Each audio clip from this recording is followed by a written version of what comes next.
The opinions expressed by the host and guests in this show are not necessarily the views of Children's Health Defense.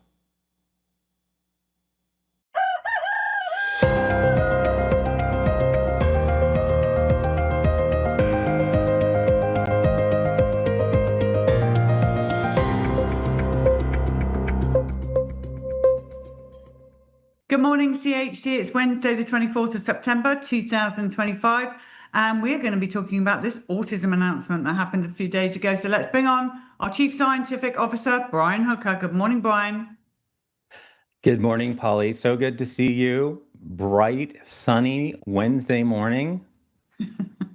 Well, now listen, let's just paint the picture for everybody, because we thought we were just going to hear about Tylenol. We all knew that was coming.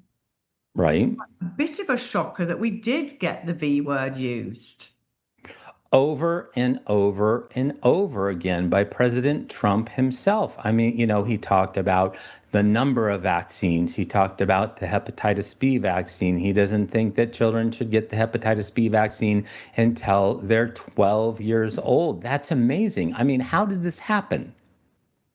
Well, yeah, I've got a few things to say about the whole thing. Let's start off with, okay, here's the thing.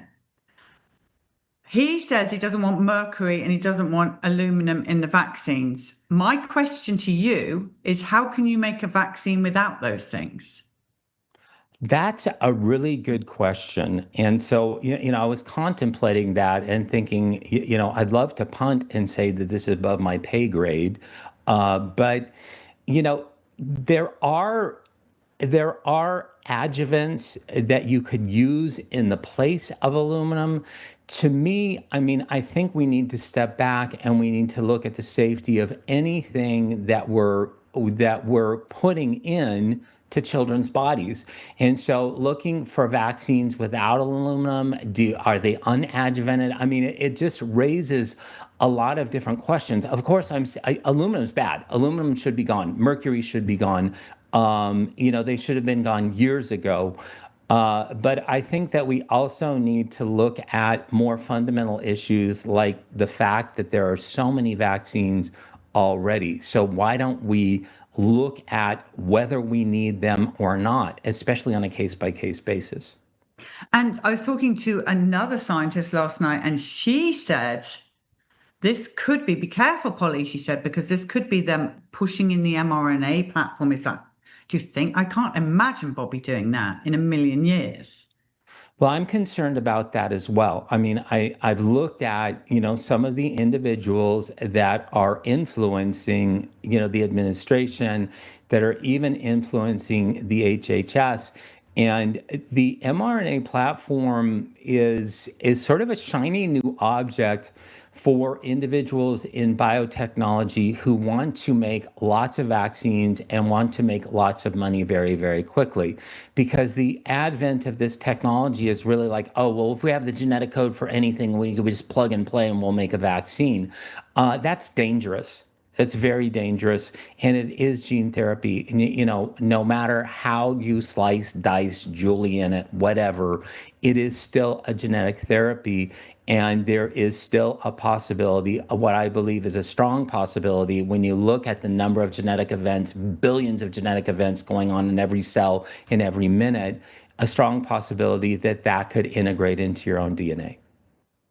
Okay, let's start breaking down some of the things that Trump said. So the first thing he encouraged people, let's talk about the MMR. Right. So fantastic news for me, because my son was hurt by the MMR. So he basically said it needs to be split up. Fantastic news for Andy Wakefield, who asked for this years ago, for it to be split up.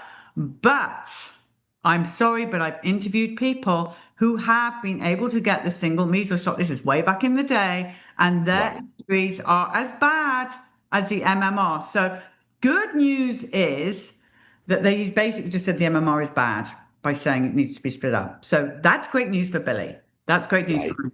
The bad news out there, people, is when he says get them separately. First of all, you can't. So unless he's going to make them separate, I don't know what people are supposed to do.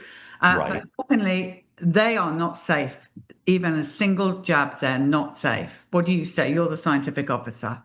There are too many instances of individual children regressing into autism with a single vaccine and a single valent vaccine. The furor around the MMR is that there are 3 live viruses in it. But if you take a single live virus vaccine, if you just take measles, mumps, or rubella, that can still cause a regression. Even the single valent vaccines, when they were available, they were woefully understudied. And so, we need to take a step back and make sure that we're not just, that it's not just some shell game, that we're replacing bad for bad. And, I hesitate to talk about these single valent vaccines because we're still talking about a technology that hasn't been properly tested, and we've never really done an accurate analysis of the risk versus the benefits. Quite right. And the other thing he said, look, the kids are getting way too much vaccines. Correct, Trump. They are getting way too many vaccines. We all agree with that. But then you say that you want them to go to a pediatrician. First of all, we do not recommend, I certainly do not recommend you go to see a pediatrician because they're just going to vaccinate your kids. Unless you're going to Larry Pileski or Paul Thomas, or one that we know is not going to hurt you or your child. Right. So I don't like that advice. I don't like that he's saying, that you should still get the vaccines, but just space them out more. We've had nothing but terrible stories, what I'm trying to say, from spaced out. And even Paul Thomas with his book that was about spacing them out, or whatever that book was called, he even now regrets writing that book. Right. If you look at the evolution between the vaccine friendly plan and then his later book that came out called Vaxxed, he basically endorsed not vaccinating children in the second book and said that he was wrong. And when he did the study with James Lyons Weiler, he found that the unvaccinated children, not the lightly vaccinated children or the selectively vaccinated children, but the unvaccinated children in his practice were the most healthy. And it's been affirmed over and over again. Now there are about 6 to 8 different peer-reviewed scientific studies that show that same fact, and more on the rails. I mean, it's science that we're doing at Children's Health Defense. And so I think we need to look at the advent, and we need to make room in society for the completely unvaccinated and have that be a paradigm again, that we can look at the standard of health and say, okay, is the standard of health being followed by those that are vaccinating, lightly vaccinating, or unvaccinating? But, to me, when you space out vaccines, it's like spacing out landmines on the minefield. Maybe the risk is lower, but the risk doesn't go away. Right. Talk to us about what he was talking about with hepatitis B. Well, the hepatitis B vaccine is not necessary. It basically is a ruse that somehow you're going to get lifetime protection from a sexually transmitted disease or a bloodborne pathogen by vaccinating a child in their first day of life. It's preposterous. The durable immunity from a vaccine in the first day of life is nil. I mean, the immune system is underdeveloped. It is not ready for that type of insult. On top of that, there's at least 250 micrograms of aluminum in aluminum microparticles, or what are called nanoparticles, that will eclipse the brain, will go past the blood-brain barrier, which is not fully developed in that age of an infant. And so, it was great that that President Trump said age 12. I mean, I don't know how he came up with that. I mean, I was very, very happy for the gain. Again, I caution anybody taking any type of vaccine at any particular age. But President Trump, we're thankful for you, and we're thankful for the fact that you just showed, how preposterous some of these things are on the current vaccination schedule. Quite right. Now, let's talk about, this was the weird one for us parents who've been in the game a long time with kids with autism, adults with autism. Some wonder drug for our kids? I don't think so. Well, again, I don't want to be a Debbie Downer on the entire announcement and press conference, because I felt like there were so many boxes that were checked and so many gains that were made and things that were spoken out that you just never would hear from a White House announcement. But leucovorin is essentially folinic acid. Okay. Folinic acid has been around in the autism community since before the year 2000. So since the turn of the millennium. My son has been on folinic acid, a derivative of folinic acid called methylfolate, since 2002. Did it help? Oh, absolutely it helped. It helped in conjunction with using methylcobalamin or methyl B12, which he gets shots, every 3 days, methylcobalamin, and then he gets a capsule of methylfolate every day. So I don't see this, I did earlier, I was talking to a colleague and I called it a nothing burger. It's not a nothing burger, but it's not a miracle cure either. I mean, I love that they're trying things, but you need to go back and try again. Is leucovorin helpful? Yes, it's helpful, but it is no miracle drug for autism. Okay, well, I'm glad you said that. It's important because we parents, especially when the kids are younger, we're looking for everything. We're fleecing every parent and person in the family to try and get the latest treatment. We've done everything we can for our kids, and my kid is not cured. And I just, what else can you do? No, my kid is not cured. And I really think that they need to consult the parents that have been in this fight for such a long time, and the parent scientists and the scientists that have been alongside the parents for such a long haul, because, this whole announcement regarding leucovorin, which, was just, it was another elephant in the living room for anybody who's been living through this for a long period of time, because you Google leucovorin, folinic acid comes up and you're like, oh yeah, oh, okay, yeah, that's been around a long time. It is incrementally helpful, but try again. Okay, well, and again, like you say, I don't want to put down the press conference. I mean, No. I'm blown away. And as Andy said, you can knock me down with a feather. He was not expecting that either. And Brian, it was monumental for us parents because we've been battered and pushed around for so many years now. And Yeah. this, I've still got one member of my family, very close member of my family, who still fights me. And that, in a weird way, is what keeps me going, to prove that person wrong. But what I'm saying is that was an amazing day for us all, wasn't it? I know people are freaking out. They're freaking out. I can see it all over the internet. It's not enough. Ban all vaccines already. But the data's not there yet to do that. No, the data are not there to, be able to swap one vaccine for another vaccine, to ditch one technology for another technology. But I cannot overemphasize that these individuals need to listen to the parents that are in the trenches. And they are. Individuals are reaching out to us. They're wanting to know what our opinions are. They're wanting to know what we've tried, what we haven't tried. But you see that one of the things that I'm going to have an axe to grind with right now is that even in the calls for proposals, when you see the awards that are being given for like the Autism Data Science Initiative at the National Institutes of Health, it's really ineffectual. The awards that they've given are the same old people doing the same old things, doing the same old reductionistic studies. They don't even talk about the V word.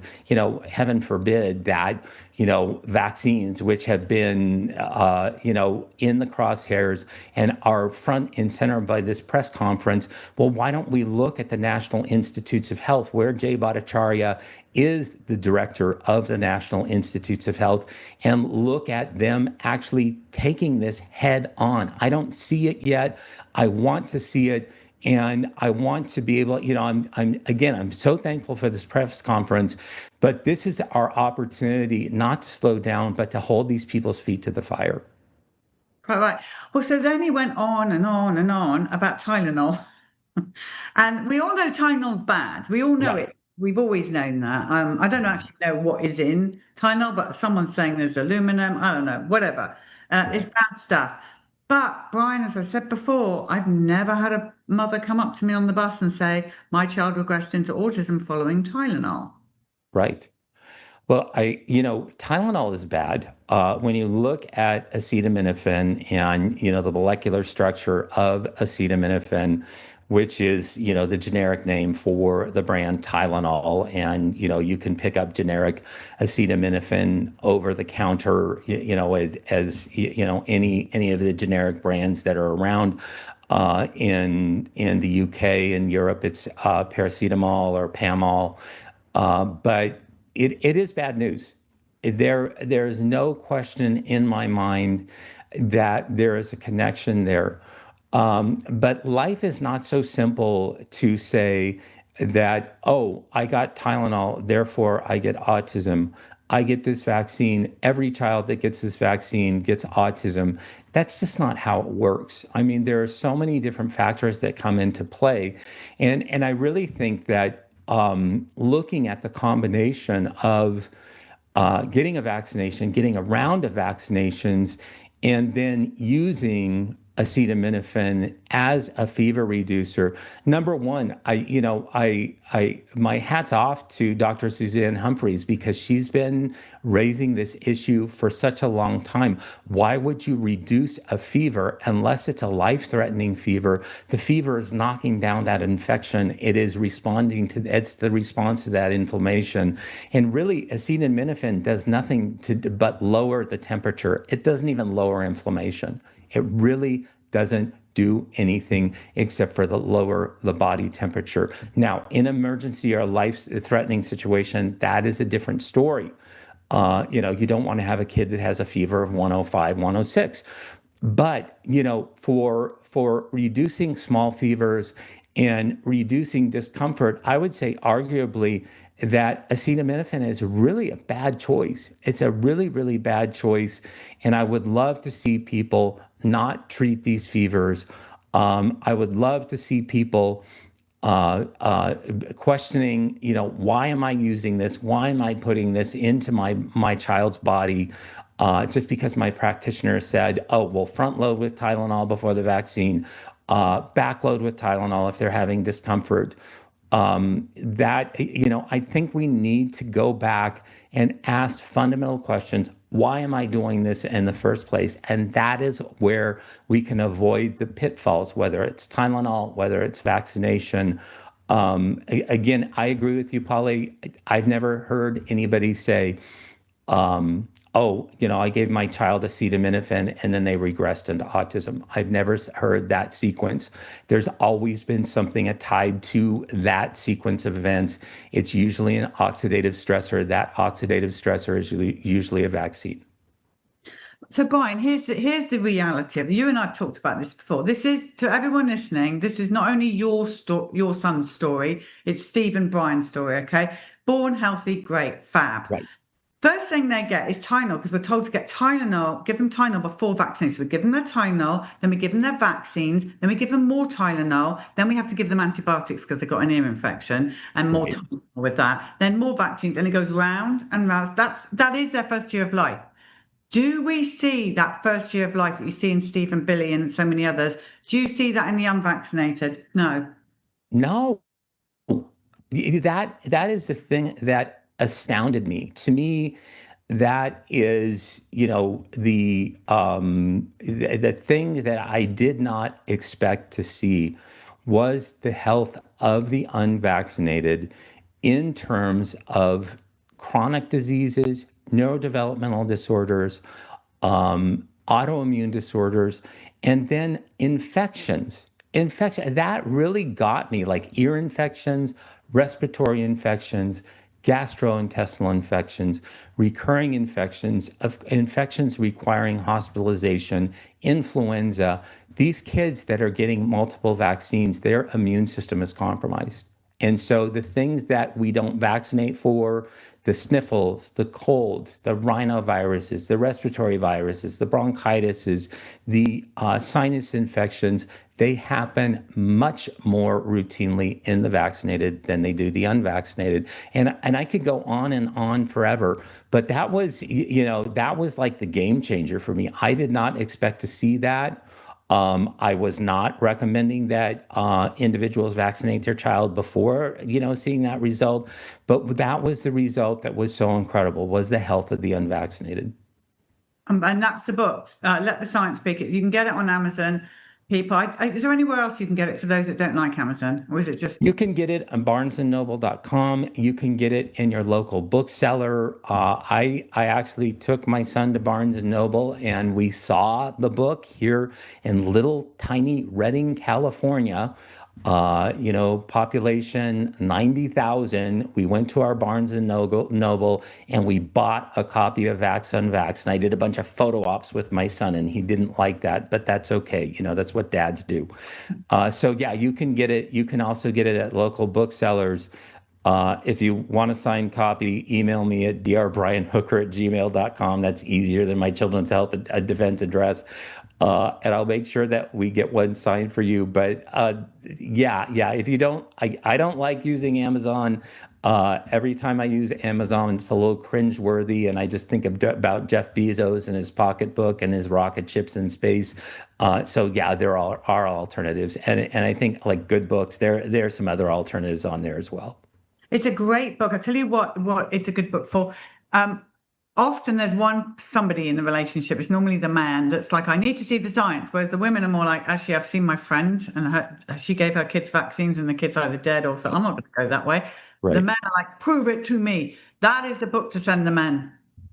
It is. It is the book to send the men. We should have a men's group that looks at Vaxxed Unvaxxed, Let the Science Speak. I will hold that. We could do it online. No, I agree. And you have to trust your wives. I mean, I do not have the intuitive powers of my wife. My wife's intuition is, she's like 99th percentile intuition. She was the one that was vaccine hesitant. I was not. She was like, are you sure? I was flipping through all the wrong books that you're supposed to read when when your wife is pregnant, what to expect when you're expecting, all these, all this hoo-ha about, how great vaccines are and how great it is to stay on schedule and, how these infectious diseases will kill your baby. But no, you got to trust the intuition. You do have to trust the intuition, and you need to tap into your own intuitive sense, because parents are the best experts, period. And what do we say to the people out there screaming on social media? How dare you try and find a cure? How dare you say it's Tylenol that caused my son's autism? How dare you say it's vaccines? Here's what I say: we're not talking to you. If that's your story, we believe you. You're the mother. You know what happened to your child, but you need to believe us, and when we know what happened to our children too. They're hysterical, Brian. Have you seen them? I have seen them. I don't get into internet arguments with individuals that, obviously have a driving agenda that would cause them to call me names or to use anything except for persuasion. I mean, we need to use our persuasive powers and our discernment abilities to be able to learn from each other. But if somebody leads with like an insult or an ad hominem attack, I don't know what to do with that. I really, really do not know what to do with it. And if your child is healthy and thriving and neurodiverse and likes being neurodiverse, bless you. Again, the parents are the best experts, but you cannot step into my role and my world and make that assumption for my own child and for my own family. Neither can you do that for the Tommies. Quite right, Brian. Now, let's just spend a couple of minutes talking about Bobby, because I have to say, I don't know how long he's been in that position, 7, 8 months, I don't know. Right. And everyone was screaming, shouting, hurry up, get rid of the vaccines, hurry up, do this, and blah, blah, blah, blah. I am pretty proud. I mean, because we know he knows the truth. he has stuck with his guns, and he's very, very strategic with what he does. I had the privilege of working with him, really on a regular basis since 2015. And I got to the point where I trusted his judgment implicitly. It didn't take long because, the first thing that he presented to me were all these scientific questions that scientists should pose to me, not attorneys. And so, that really turned my head. But I trust his strategic thinking. I trust his intuitive powers. I trust his worldview. And I trust, his spiritual spidey sense. I mean, he's a man that has been on his knees for these kids for years and years and years and years. And I've seen that side of him. If you want to see a side of Bobby that you wouldn't normally see, go ahead. I think they just did a reissue of this. He did a children's book on St. Francis of Assisi. If you want to see a different side of Bobby, read that book. That will really be an eye-opener and an enlightenment for, the spiritual sensitivity around, all this knowledge, all this talent wrapped in together. And I think he's done more than, I could have hoped or asked for in these 7 months. And so I don't expect it to change. I expect that we are going to see more and more positive changes and more, things happening that are lasting beyond, what the next 4 years may have to offer. Well, Brian, I know you've got to go. I know you've got to rush, but just to say thank you to you. We trust you. We trust the Science Department of Children's Health Defence, and we're very excited about what will come. This is not over yet. We have a long ways to go, is correct? No, we keep going, and we just keep counting our blessings. And Polly, thank you so much.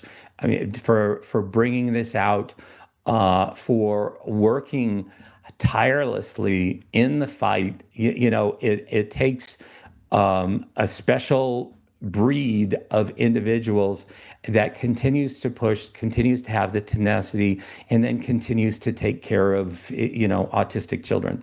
Well, we're a great team, us and great many others out there. So, Brian Hooker, thank you so much for being on this morning. All right. Thank you. You have a great day, Polly.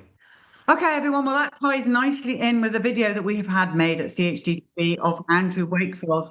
And look at the response of what he found following Trump's announcement yesterday and see what you think.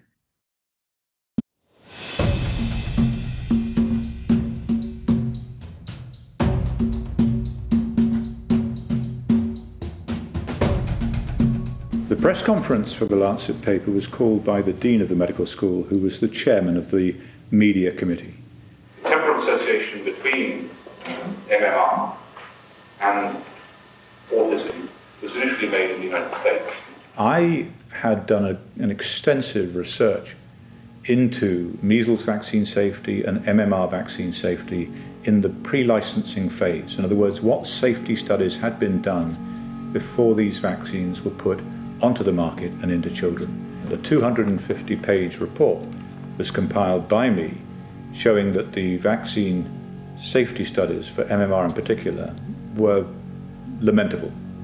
They were lamentable. There are many, many assumptions have been made about the safety of this vaccine, and there had been problems which had been airbrushed. So I wrote to my colleagues and the Dean, and I said, going forward, there are going to be questions about what parents should do next. I cannot, in due conscience, support the continued use of the MMR vaccine, having done this research. I said I will continue to vigorously support the use of the single vaccine, but can no longer support the use of the triple MMR vaccine. So the Dean, as chairman of that committee, had three choices. He could have not had a press conference. He could have banned me from the press conference. Or when the question came up, as inevitably it would, what do parents do next about vaccinating their children? He knew what my response would be. He could deflect the question to someone else. When the question came up on the day, he directed it straight to me. To assure you, we are not adults or our section of the need for measles vaccination, but we are all agreed on That is the fall. All I recommended at that press conference was that parents opt for the use of the single vaccines, single measles, single mumps, single rubella, until the issue had been resolved scientifically. What happened when I made that recommendation? Unilateral decisions were made by the government in the UK to withdraw the importation license for the single vaccines, Merck opting in the US to cease the production of the single vaccines, giving parents no option. I said to a senior representative of the Department of Health, why, if your objective is to protect children against serious infectious disease, why would you take away the option of how parents do that? And she said, because if we allowed parents the choice of single vaccines, it would destroy our MMR program. In other words, the concern was for the protection of the program over and above the protection of children.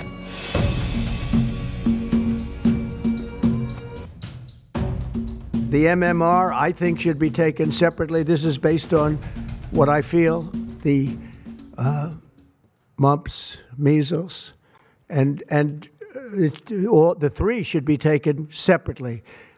And it seems to be that when you mix them, there could be a problem. So there's no downside in taking them separately. In fact, they think it's better, so let it be separate. But I think when you go for the shot, you do it over a 5-time period. Take it over 5 times or 4 times, but you take it in smaller doses and you spread it out over a period of years. And they pump so much stuff into those beautiful little babies, it's a disgrace. I don't see it. I think it's very bad. They're pumping, it looks like they're pumping into a horse. You have a little child, little fragile child, and you get a vat of 80 different vaccines, I guess, 80 different blends, and they pump it in. Hepatitis B is sexually transmitted. There's no reason to give a baby that's almost just born hepatitis B. So I would say wait till the baby is 12 years old and formed and take hepatitis B. And I think if you do those things, it's going to be a whole different, it's going to be a revolution in a positive sense in the country. How are you feeling, though? You must be feeling a bit emotional because this has been going on for years. All you asked for them to do was to listen to the parents, which you have done. You were the first man to stand up and listen to us, the parents, to our children's stories. And it's been going on for years. You've been abused. You've been thrown out of your country. All of these things that have happened to you. And now we have President Trump standing up, adopting everything, your recommendations of splitting the vaccines up. This is your moment, Andy, and you deserve it. Well, you know what, Paul? The parents deserve it. I listened, but the story came from the parents. Spread out the childhood vaccines. Good Lord, how long have we been saying that? Avoiding of giving too many too soon. Break up the MMR. Good heavens above. Break up the MMR into single vaccines. I know you would just stop it altogether, but as an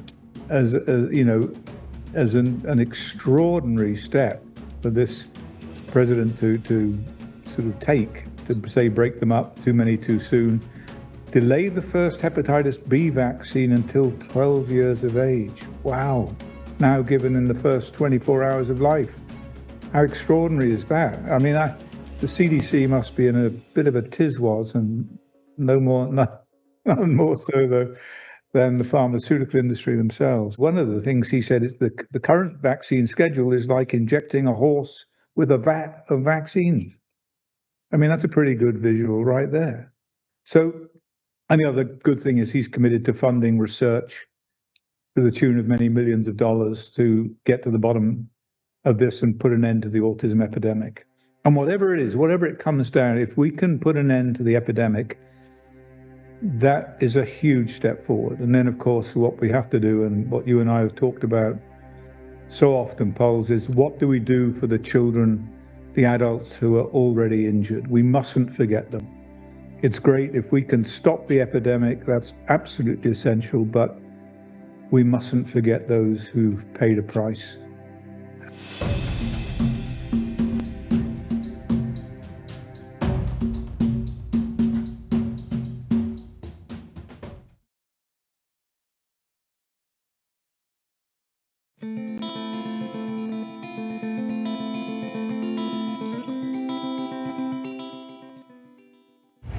My name's Mallory Ossmann.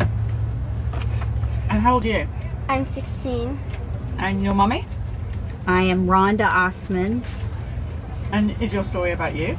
Yeah. Do you want to tell it? I don't know all the details. Well, why don't you start telling it and then your mum can fill in the bits that you miss out. How about that? Okay, let's see if I remember this, 'cause it's been a long time.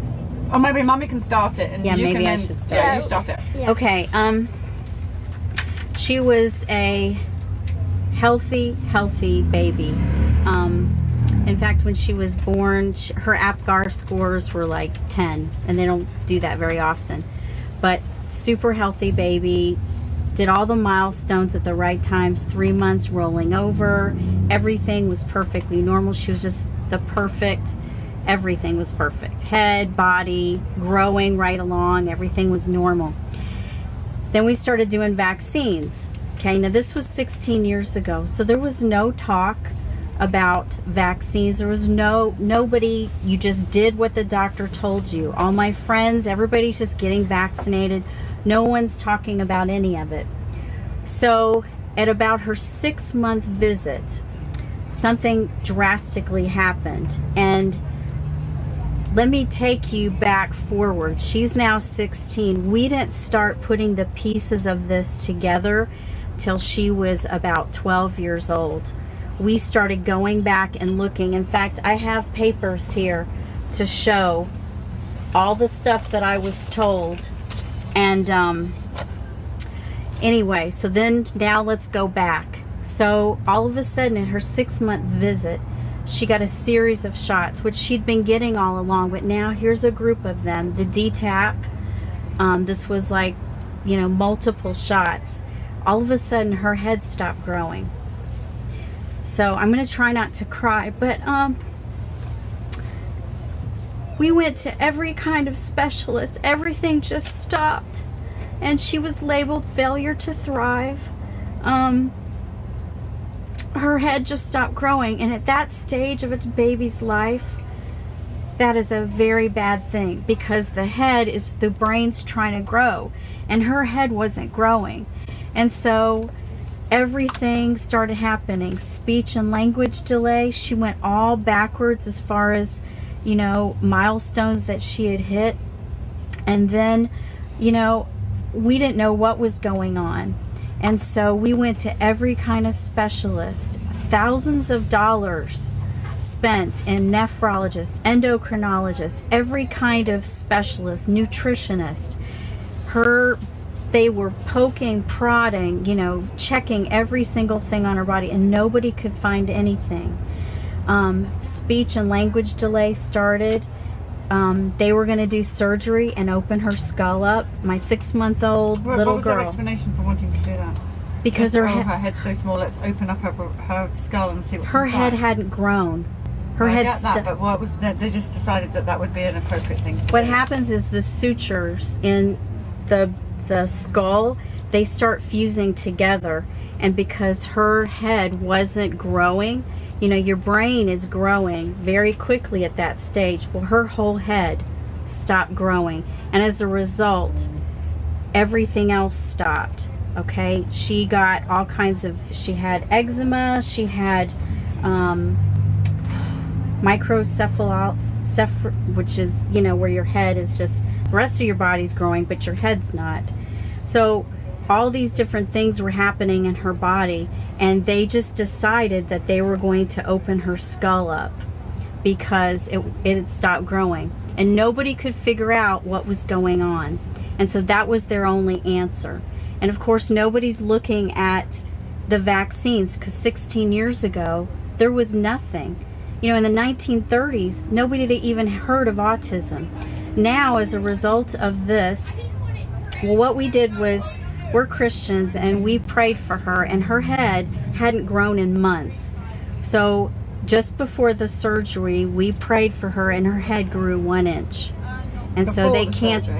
Huh? Just before the surgery. Just before the surgery. So I just thank God that was a miracle, because that's the only thing that prevented us from going through with that surgery. But as a result, speech and language delay, she had been potty trained. She went all the way backwards. And the sad thing, and this is what I would tell parents, is that you need to know what is in those vaccines. You need to be working together as parents. Do research. Yes. Do research. But the problem was, we didn't know what was going on. So here's my little girl exhibiting all these signs of sometimes rebellion because she has auditory processing disorder, which means that I can say something to you and it takes a long, long time to go through and out the other side. And so she would be in the shower for close to 2 hours and we'd be like, where is Mallory? And she was just standing in the shower. She hadn't washed her body, she hadn't washed her hair, she was just standing there. So they labeled her failure to thrive. They labeled her, on that autism spectrum. And so we spent thousands and thousands of dollars on specialists, on trying to figure out what was going on. And I think the saddest part is that because there was no research at that time, nobody was coming forward saying, well, I think there's something wrong with these vaccines. I think we should look at it. So you go back, and potty trained at the age of 10, had to wear pull-ups, adult-sized pull-ups. And then she has issues with what happened is these metals binded to her gut. And so no nutrition, nothing was getting in. It didn't matter. I nursed her for a whole year, and that's one of the best things you can do for kids. But it damaged her. It damaged her brain, because what I learned later, and I looked at what was in the vaccines that were given to her. Her last vaccine was actually in 2009. She was 9 years old. And again, we didn't know until I started seeing all these vaccine things. My husband and I was like, so we put 2 and 2 together. We went back and we looked at all of her records. Here's a sheet from 2009. That was the very last time we had her vaccinated. Now, mind you, the whole time we're continuing to be the good parents, because you get a lot of pressure if you don't do it. And we didn't know. Nobody was talking about any of that. It says here, this is one of her lab reports, 2009. It's got mercury blood with an exclamation point. Elevated blood mercury concentrations may be due to moderate to heavy seafood consumption. She had never had seafood in her life in 2009. And even if she had, there's not enough mercury to make that diagnosis come up. So that's what they attribute stuff like that to. But her vaccines, let me share with you what was in them. Polysorbate 80. Polysorbate 80 is used in detergents. The DTaP, for example, has aluminum phosphate, bovine, which is cow extract, formaldehyde, thimerosal, which is mercury, phenolxylithanol, which is a solvent for dyes. It's used also in insect repellents. Why would you put that? They are poisoning children. And that is what happened to my daughter. Still to this day, she has learning issues that it's very hard to overcome. Her nails fall off of her body. Her toenails just fall off. She's had multiple problems with eczema, repeated problems with bowel and intestinal things, and she still has this learning disability.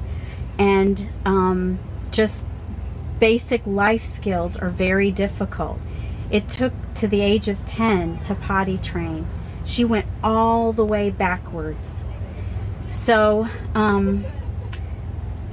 I think, I'll let her talk a little bit about what it's been like, because she was in public school. She's now homeschooled, which has been tremendous. Absolutely amazing. So maybe you can share a little bit about, I just will tell you her. Tell us some of the difficulties that you faced. Well, when I was in public school, I've been bullied a lot. And some people tell me, well, you don't know what it's like to be bullied. I actually do. And some people tell me, oh, you don't know what vaccine is like. You don't know what it's like to have vaccine. You don't know what it does. Well, I actually do, because it has happened to me. Let me tell you something. It has happened to me. So don't tell someone who has the experience of vaccine when you don't have it. So don't tell someone that. And how has it made you feel? Has it made you sick? Yeah, sometimes it has made me feel really mad because You don't feel well. I've had several headaches, really bad headaches. What are the sort of things that people have bullied you? What have they said to you? What kind of things? They have said, they've made fun of me, like, your feet are so small, your fingers are small, you're really short, which actually hurts me. Everyone has feelings, and we got to be careful what we say, because words are powerful. And that was a very big issue, because the growth, I mean, she started out on the normal. They have these growth charts that the pediatrician gives you. Well, she all of a sudden went from normal to below the 5th percentile, and she was labeled failure to thrive repeatedly. I had to give her shots for Increlux, which is they were looking at the human growth hormone, and she has it, but everything stopped inside her body, because that's what these things do. You can't, for example, the mercury, you can't put that in somebody's body. That stays in your body. You're going to be long gone by the time you get that out of your body, and it affects those metals, will bind to the system. And so any food that she eats, she hasn't been getting nutrients from it. And so her growth has been so slow, and she's been made fun of because she's very small for her age. And especially people out there in the world, they don't understand. And sometimes you just get tired of explaining it to people because they don't want to believe you. So what advice would you give to other girls or boys like you that are being bullied because of this? To stay strong and to believe in yourself and to stand up for yourself. And if some people, give me a second, still trying to get this through. It's okay.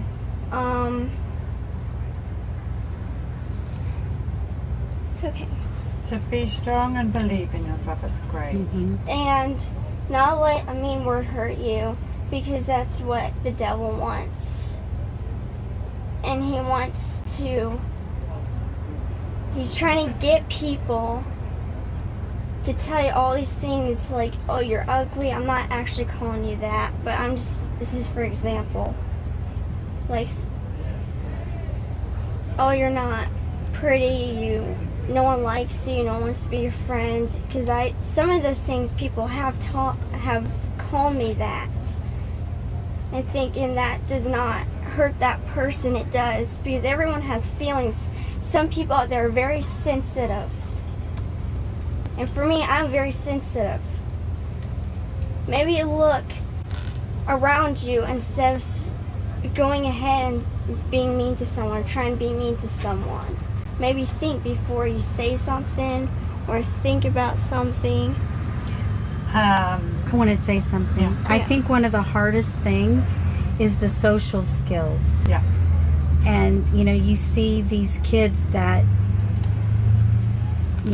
they are, I've seen kids, I'm actually a licensed counselor, and I have seen kids on that autism spectrum all over the place, and the friendships, there's none. And so, what's normal for some kids, the kids who have been affected by these vaccines, the parents, the pressure that's put on the family is tremendous, because you don't have that support, especially for us who didn't know what was going on. Just now, within the last few years, all this vaccine stuff has come out. Back when this happened to us, there was nothing. There was absolutely nothing.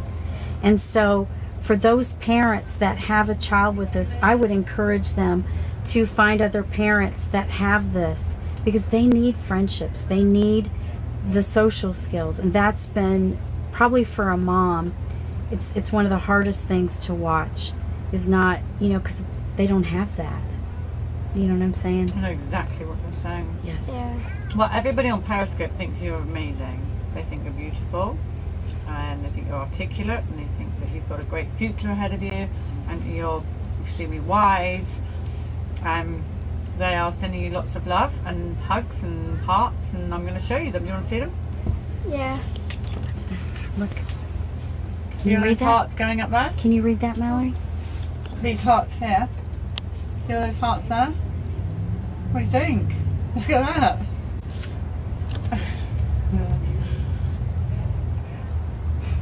Yeah, I love you. And there's more. That means so much to me. Well, Because I've been rejected, I've been constantly made fun of, and to be made fun of, it doesn't feel good. It doesn't make the person feel good at all. You're hurting them. these people love you. I mean, it's still going on. I mean, all the time you're talking, you're getting "we love you" heart. There's a lot of people on here, and they're all saying that they love you very much. So you have no idea. I don't. Well, I tell you what, this is Anu over here. Say hello, Anu. Anu is going to sign you up to Periscope, and then you guys can If my watch favorite this back. celebrities are watching me, send me comments. Follow me on Instagram. Alright, so what are you on Instagram? These people are going to follow you. Mallory Ossmann 53. So OSSMANN Yeah. 53. All lowercase. It would mean the world to me if you follow me. I think you'll find they're going to go and follow you right now. Probably, I don't know. But that would mean so much to me. And that would just put a smile on my face. She would like to be an actress one day. Yeah, it's been my dream since I was little. But there's a lot of issues with her memory. She has very poor memory because there's nothing to...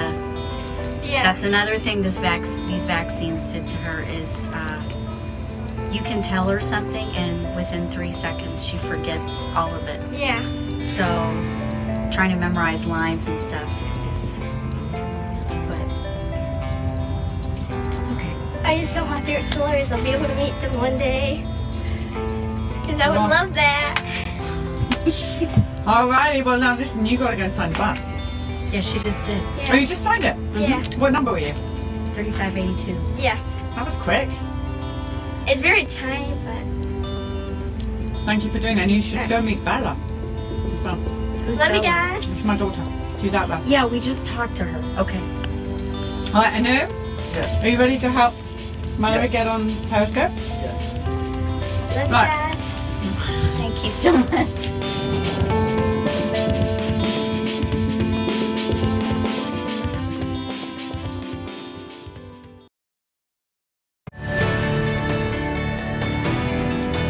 History doesn't wait. This is our moment to rise, unite, and reclaim our children's health.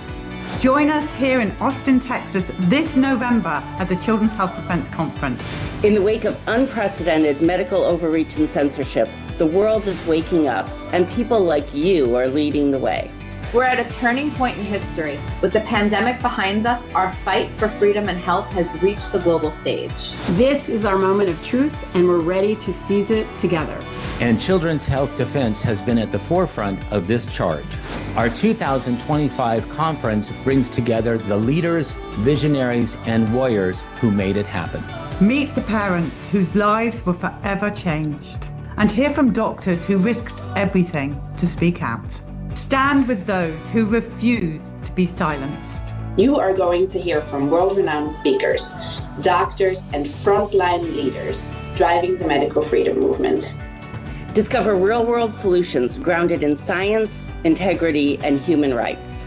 Join the discussion to talk about vaccines, informed consent, parental rights, and so much more. And you'll of course hear from your favorite CHD personalities, sharing the latest on CHD's research, litigation, and outreach. And while you're there, soak up the energy, culture, and music of beautiful Austin, Texas.